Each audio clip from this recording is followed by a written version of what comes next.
পুতুল রূপে বানায়া মানুষ, যেমনি নাচা তেমনি নাচে পুতুলের কি দোষ।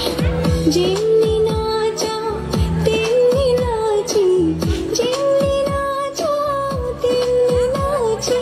তুমি খাওয়াইলে আমি খাই, না তুমি খাওয়াইলে আমি খাই।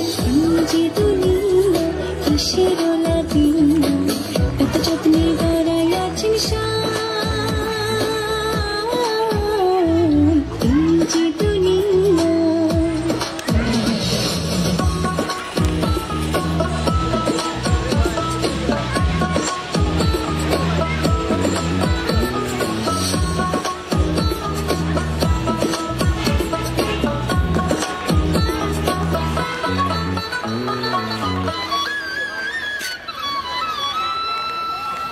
তুমি ব্যস্ত।